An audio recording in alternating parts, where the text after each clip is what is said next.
Healing is a powerful gift that is intimately connected with love.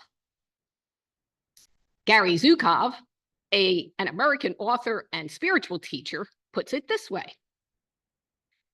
Eventually, we come to understand that love heals everything, and love is all there is.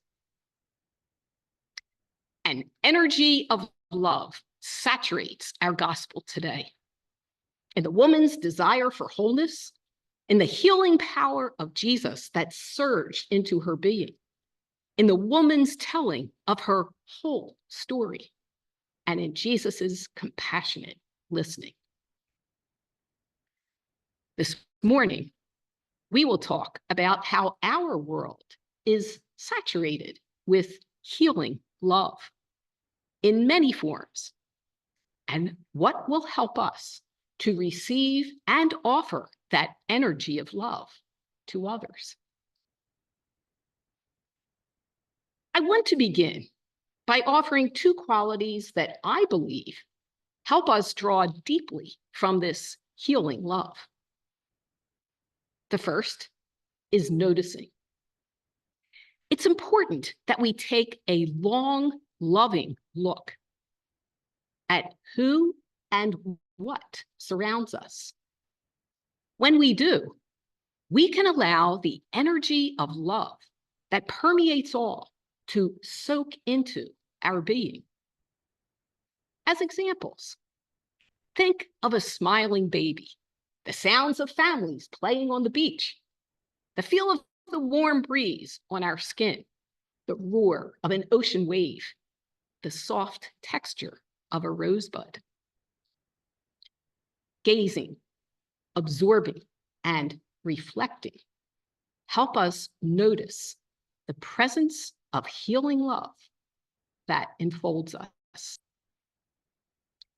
The second quality is trust.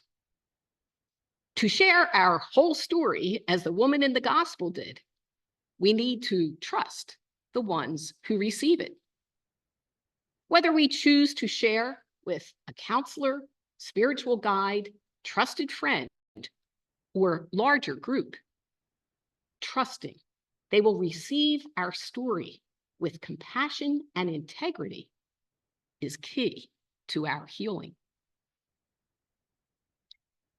Although healing can be experienced in many ways, I want to share a few examples where noticing and trust were integral to healing. The first one focuses on healing in nature and community.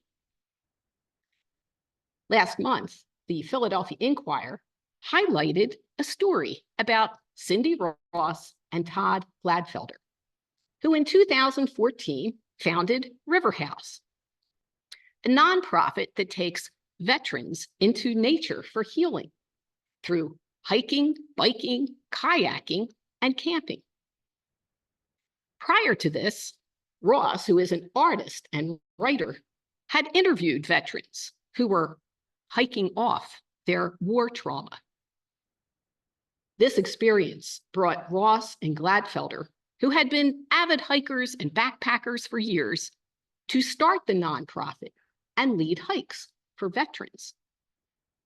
In Ross's words, we can take them hiking and they can talk among themselves about their war stuff. Being in nature with other people who viscerally understood the trauma they had experienced brought needed healing.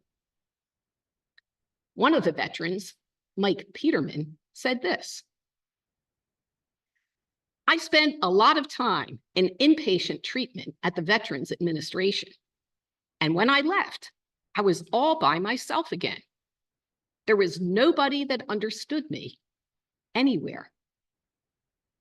Then I came here and I was like, oh, it's not just me.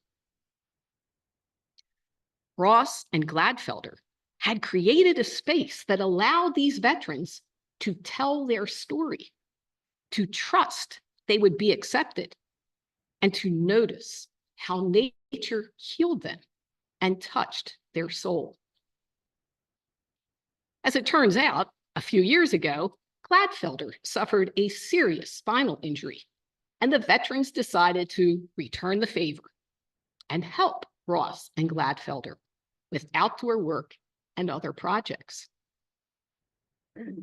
In all these experiences, healing love flowed freely through the veterans, Cindy Ross, Todd Gladfelder, and Mother Nature. Another example of nature and noticing was our recent trip to Scotland. Stan and I adventured to Scotland for a couple weeks in June and were immersed in natural beauty at every turn. Divine fingerprints were everywhere. One hike in particular, Rupp, took us to the northernmost point of the Isle of Skye on the North Sea. It was a beautiful sunny day, 65 degrees, a slight breeze, and just sheep and a few people on the trail. Honestly, a lot more sheep than people. Placing my hands in the North Sea, trekking on the earth that people and animals had walked on for centuries, and enjoying lunch together, sitting on a rock and gazing at the water were all simple, yet profound experiences of connection in this thin space. Healing love was abundant and coursed through my being in ways that are still unfolding.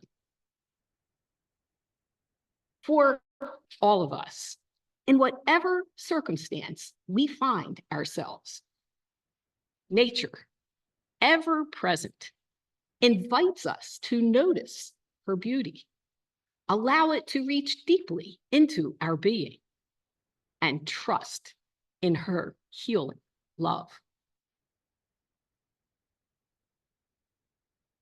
The last example I want to share is related to community, specifically our Mary Magdalene community. Each week, during times of homily response and prayer for those in need, I find the energy of healing love is palpable. Each of you opens your heart as you share deep pain, challenging struggles, overwhelming gratitude, and uplifting joy.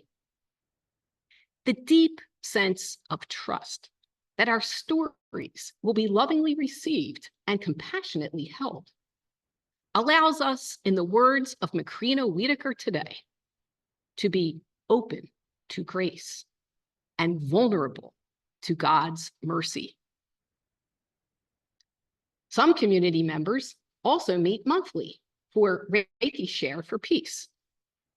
During this contemplative gathering, I have noticed and felt an energy of love that is far-reaching and saturated with peace, empathy, healing, and connection. My deepest thanks to all of you on Zoom and here in person for creating a loving community where we can truly be who we are and be touched by the healing power of God embodied in each one. This week, take some time to reflect on the healing you seek in this moment. How can nature and community be part of your journey into healing? Be open to the many opportunities we have to receive and offer healing.